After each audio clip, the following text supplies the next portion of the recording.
What's boiling today on the last sip? The presidents of North Korea and South Korea come together to see if they can keep the world from blowing up. Who's going to take bets on that? After 60 accusers and 2 trials, Bill Cosby is convicted of 3 counts of sexual assault. I guess the bill had to come due eventually. In a harsh irony for Bill Cosby, April is Sexual Assault Awareness Month. That's something right out of a Toni Morrison novel. And we will discuss how this issue impacts Black women and girls differently, and more importantly, how survivors can heal.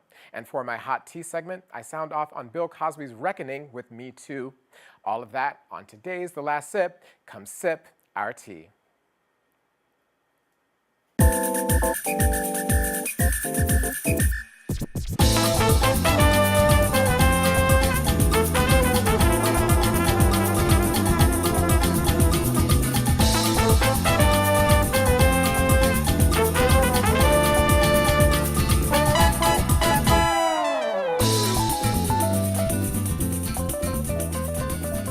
Welcome to The Last Sip. Thanks for coming back this busy week. So let's get on to our big 3 sips.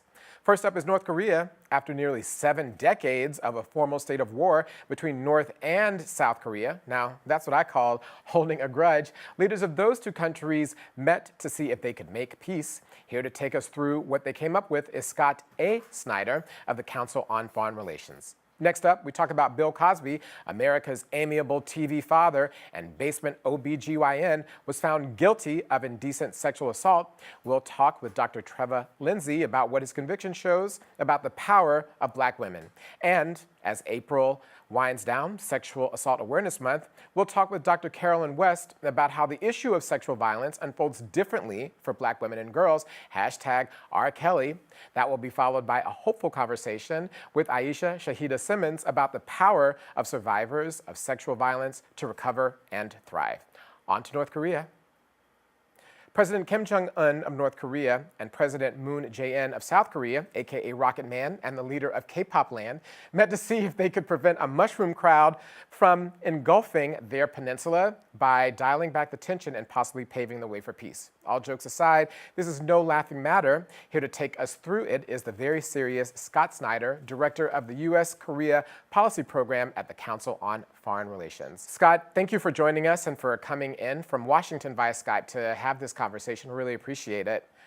We have to add a little levity to this conversation because this ongoing conflict with nearly 25,000 U.S. troops on the border is one of the reasons why the doomsday nuclear clock is closer to midnight than it's been in decades. What happened today, if anything, to help change that? And what's your assessment of what happened?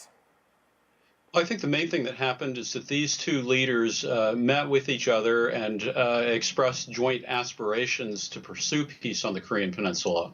There's a lot more work to be done, but I think this represented a kind of breaking of the ice between these 2 leaders in an attempt to restart the Korean peace process. They agreed to try to negotiate a peace treaty to the ongoing formal conflict of nearly 7 decades. Is that possible? Yeah, I think it's possible. And in fact, honestly, if the 2 leaders of the 2 Koreas want peace and they're willing to pull back their armies from each other, they can achieve it actually without any further endorsement, in my view, from the international community.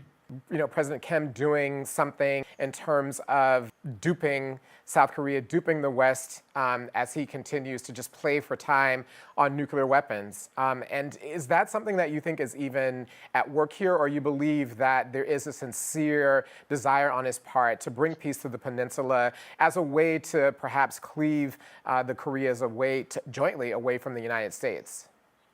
Yeah, we really don't know yet, and I think that we should test it with the understanding that, in fact, he might be trying to divide the U.S. and South Korea, but for now, let's see. It's worth a shot, is basically what you're saying, given how great the tensions are right now. Yeah, absolutely. We're on a much better track right now than we were 6 months ago. Would you say that the Trump approach then is working? His bellicosity, his threats, the name calling, everyone was worried that it was taking us to the brink of a nuclear conflict, the first use of nuclear weapons possibly since the end of World War II. But it seems to have somehow maybe contributed to a change in the atmosphere that led to today's meeting. Do you believe that that's the case? Is the Trump approach working? I'll give credit to President Trump for challenging North Korean assumptions that the U.S. would not do anything as it built its arsenal. But the reality is that from January 1st, this is a script that has been written by Kim Jong-un for his own coming out party to the world. Because essentially, when he meets with President Trump, he will be the leader of a country that has nuclear weapons, a nuclear power on par with the United States, which is something that the United States has said was unacceptable, but in some way are acknowledging it, at least through the meeting, correct? Is that what you mean? Well, it's true that we're starting with that implicitly. Clearly, the United States, I think, can never accept a nuclear North Korea. But it's very important to talk to the North and to try to find a diplomatic way of solving this rather than just going straight to the military option. Right. Well, I think we can all agree on that, and we hope that the good news out of today continues and that President Trump does actually have a successful meeting because it's in our interest and the world's interest. But thank you so much for joining us, for taking the time to speak with us from Washington.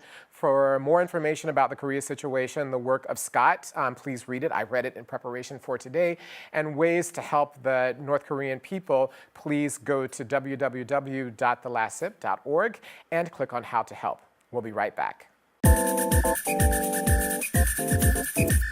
Welcome back. Bill Cosby was convicted of 3 counts of indecent aggravated assault after more than 60 women accused him of drugging and raping them in incidents stretching back over 5 decades. Here to take us through how the Cosby conviction was made possible by Black women and what might be in store for others accused on a similar scale, we are looking at you, Mr. Age Ain't Nothing But a Number R. Kelly and Harvey Weinstein, is Treva B. Lindsay, Associate Professor of Women's, Gender, and Sexuality Studies at the Ohio State University. Her article, Bill Cosby's Guilty Verdict, was made possible by decades of activism by Black women, ran in Vox. Thank you so much for joining us today. Thank you for having me. So what role did women play in Bill Cosby's conviction? I thought your article was really provocative. Your point of view was really provocative because it's one that we're not hearing. What's your assessment of how Black women have played a role in where we are with Bill Cosby? So in the aftermath of the verdict, I think a lot of people were quick to associate this as the kind of first major Me Too victory. And in many ways, I understand that association, particularly if we think about Me Too as a movement that has been around for over a decade and founded by an African-American woman. But the mainstreaming of that in 2017 and this being a kind of next step in seeing how we hold people accountable for sexual violence, sexual assault, rape. And what specifically is the work of Black women that has helped provide that space? I think it's the work of people like Aisha Simmons, who years ago began working on a documentary that centered on the experiences of African-American women and sexual violence. I think it's the work of A Long Walk Home, which is another victim-centered, survivor-centered project that gives people space through arts therapy, through engagement in a community with telling their stories. I think we have to start with places that not only engage and understand the history of racism in America, but also understand the unique history of misogyny and sexism in America. And I think Black women's activism from organizations like that, including Black Women's Blueprint as well, and also Incite, really give us a pathway or a roadmap for understanding those intersections. And I think at the intersections is how we come to understand this moment more completely, more fully. One of the things I wanted to ask you about, if Black women, as you said, have paved the way through these individual efforts and these communal efforts to highlight the intersections, largely driven by marginalization, and so Black women are able to find a spotlight on these issues by using our voices. But one of the things that I had a question about is if Black women have been responsible for helping to pave the way to where we are now, what's the role of other Black women? And specifically right now, I'm thinking about Camille Cosby, quite frankly. That one of the things that is the case is that misogyny and patriarchy don't work without the participation and support of certain women. We all grow up hearing misogynistic and sexist messages. We all hear messages that say we shouldn't trust women, that we should hate women, that we should be competitive with women. And I think unlearning that is part of this work as well, which is not just work that's for men, but for people of all genders. And I think it's important in this moment to highlight, as you're doing, to say, this is not just about powerful men. It's about our society's complicity with the ways in which patriarchy, the ways that we're pushing to hold for accountability, to hold up how racism, sexism, misogyny, homophobia, transphobia play into and impact sexual violence and also just positive sexual outcomes. I think it's important that Black women and indeed other women of color, queer and trans folks, I think are really important in this conversation in pushing forward so that we're able to have a robust way in which we're addressing sexual violence and holding perpetrators accountable. Right, that's right, because we're not all going to get free until we all get free. Well, thank you so much for joining us tonight, for your work, for your article, and for everything that you do in academia to spotlight these issues. For more information about Dr. Lindsay's work and how to get help if you are a victim of sexual assault, please visit our website, www.thelastsip.org, and click on How to Help. We'll be right back. Welcome back. You're watching The Last Sip. Right now, we're about to have a hard but necessary conversation about the way in which sexual assault unfolds in communities of color, especially amongst Black women and girls. So we are issuing an essential trigger warning in case you wish to avoid a conversation which could exercise trauma. Nearly 1 out of 3 women will face some form of sexual assault in their lifetime, and while incidence of sexual assault is nearly the same for Black women and white women, Black women are more likely to endure these crimes at the hands of someone they know. So too are Native women by an even greater degree. Here to talk about this and the ways in which stereotypes and images of Black women from slavery to the present create a backdrop for this dynamic is Carolyn West, professor of psychology at the University of Washington, Tacoma. Dr. West, thank you so much for joining us tonight and for your work. We really appreciate both for everything that you're able to do. Thank you for having me. One of the things that you spotlight is how, for most of this country's history, Black women have not had control of our bodies. Can you talk about that and why that is the case and how that echoes to the present? Well, as we said, for most of this country's history, African American women were commodities. They were not even seen as human beings. And their sexuality, it was a sexual economy. And the country was built, the wealth of the country was built on forcing Black women to reproduce. So most of the country's history, we didn't have control over our sexuality. And out of this came stereotypes that indicated or argued that Black women were promiscuous, they were sexually irresponsible, that sexual assaults didn't matter against them. And that shaped every social structure, from the economy to the medical community to politics and how we treat sexual assault against Black women even today. Mm-hmm. One of the things that you highlight, and it blew me away when I saw this in your work, is that rape was not illegal for Black women, even when committed by Black men. That is to say that anyone who wanted to have access to a Black woman's body was allowed to do so. Black women didn't have control over their bodies. You really lay it out there. So can you just kind of take us through that from the beginning? No matter what, I mean, it was an institutional rape that started before when enslaved African Americans were brought here, when enslaved Africans were brought here to this country. They were routinely raped during the transatlantic passage. When they got here, they were stripped naked and sold on auction blocks. They were routinely raped in households by white slave owners. They were also raped by African American enslaved men and free men. And pretty much the culture looked the other way.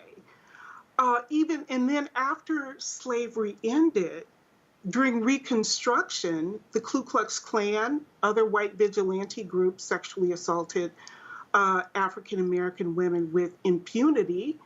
And then during the Jim Crow era, they were sexually assaulted as they worked as domestics within their own communities. And that pattern of institutional rape within their communities and just across the culture continues today. One of the groups of women, as you know, that are among the most marginalized in the country are trans women. For trans women, we end up seeing them as a threat and as predators when the reality is they're more likely to be victimized because they're living at the intersection of multiple forms of oppression. So there's no protection. People don't understand the challenges they face. And with the current policies around bathroom policies and such, they're almost vilified and demonized in ways that is very much of concern. And so we can talk about sexual violence, which is appropriate because it is Sexual Violence Awareness Month. But my concern is with whatever marginalized population that we're talking about, we seem to forget that sexual violence doesn't occur in isolation in the lives of marginalized individuals. They're oftentimes living in a web of trauma. So they're oftentimes with a history of childhood sexual abuse, intimate partner violence, community violence, violence in their workplaces or schools, state-sponsored violence from law enforcement. So it's really a web of trauma and violence. And I think that's critical that we remember that as well. That's exactly right. There's a full range of things at work in sexual violence. And it's important for us to keep that in mind in Sexual Assault Awareness Month. And your work is indispensable in helping us to understand how we got here. I really want to appreciate that work and sort of honor your role in that. And thank you for joining us and for coming on. We really appreciate it. Thank you again for coming on. For sexual assault resources and more information about Dr. West's very fine work, please go to www.thelasthip.org and click on How to Help. We'll be right back.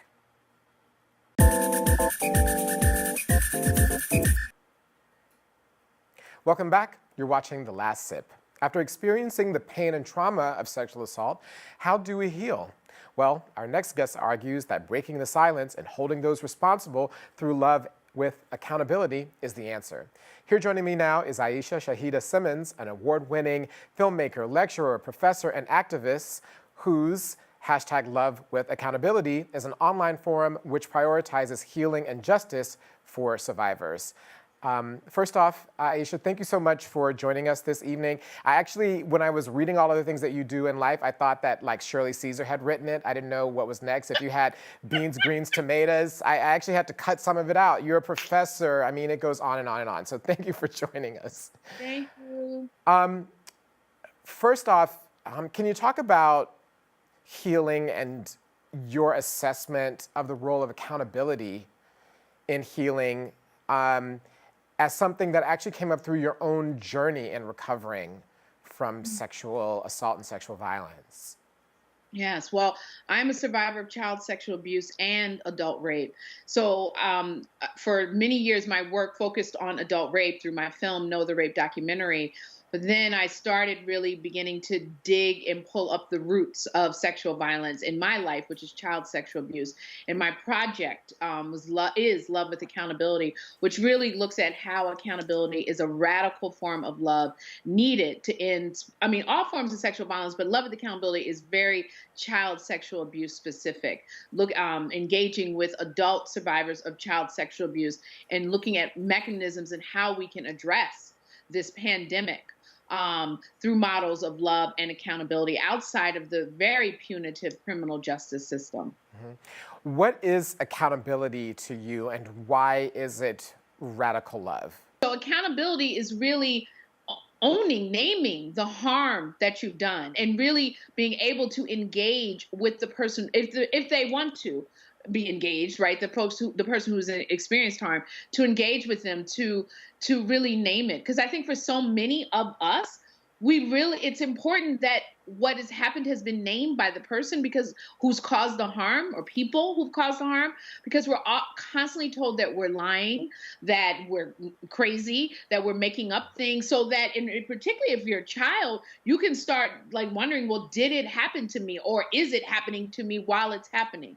So for the harm doer to be able to name it can be really a seismic experience. I told when I was 10 years old, when it was happening, and it happened for 2 years. I told both of my parents, and they didn't do anything to take me out of the situation. So there's definitely what my grandfather did, right? That was, the really just terrorism for 2 years, not knowing when it was going to happen.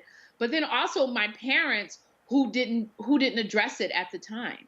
Right. So it's multi-layered. And then, as is the case with so many of us who are survivors, that we then have to engage with the person who caused us harm. So let me be very clear. I loved my grandfather deeply and dearly, and I also feared him. You mentioned in Color Lines in a quote that you gave about Bill Cosby, and you were speaking about Bill Cosby. And one of the things it's interesting because for Black women, for Black people, they're more likely to experience sexual assault and sexual violence at the hands of someone that they know. And of course, Bill Cosby was America's dad, right? Supposedly, he was the person that everyone looked up to. What do you think are some of the first steps in healing when you experience that sense of betrayal and hurt and harm from people that are close to you? Yeah, I mean, I think the first steps is being able to hopefully find someone who is your advocate, meaning someone who you can talk to about what's happened. In my own case, that the minute that I was able to actually articulate what happened, it lost its power over me in some really substantial ways. So I think that, as you say, that like talking about what happened and not remaining silent is key, because what we always have is our own voice that's not dependent on someone else, right? And so if we have the courage to exercise that could be one of the first steps, as you kind of just laid out. Well, thank you so much for joining us and for your work and for the persistence that you've had in continuing to find new ways to explore and to bring the issue of healing and sexual assault and childhood sexual abuse to women. No, I just wanted to say, like, my work is my CSA, my child sexual abuse work is focusing on humans, and it's really important because definitely women and girls are impacted, but boys, gender queer, gender non-binary folks are impacted. And it's really important for me that we broaden the discussion to include all of us who've been harmed. My goal is to end sexual violence against all humans. That's exactly right. And I mean, I think that the other thing is that particularly with gender identity, and as gender identity changes, you may not necessarily remain in the same gender that you were assigned as birth, but those experiences and that trauma carries forth. And so broadening out who we talk about and how we talk about is really, really important. Exactly. And sexual violence. Thank you so much. Thank you for joining us and for all of your work on this issue and for everything that you've done to continue to highlight the issues of sexual assault and sexual violence amongst humans. As you said, let's be sure to emphasize that. For more information about ways to heal, #LoveWithAccountability and Aisha's work, visit www.thelastSip.org and click on How to Help. We'll be right back.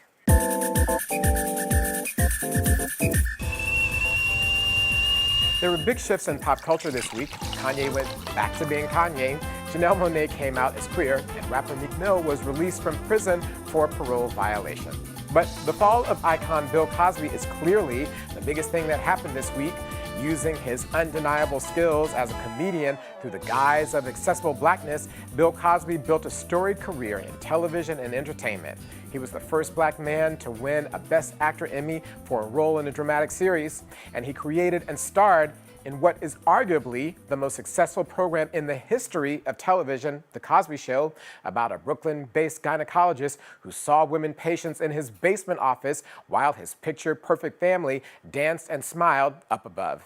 However, Cosby used the power and respect he gained through all of this to become the #1 troll of Black America, particularly Black men, insisting on their pathology and implying that police would be justified in shooting a Black man caught with a stolen, quote, piece of pound cake in his hand, close quote. Yep, he said it. Yet while he obsessively projected an imagined pathology on others, he was actually practicing it himself through a pattern of luring, drugging, assaulting, and discarding scores of women since just after Blacks got the right to vote. Well, this week, Bill Cosby, America's funny man, finally landed on something that his joviality and moralizing couldn't hide: the truth of his own conviction. It turns out that the person who millions wanted as their dad was in fact the father that nobody wants.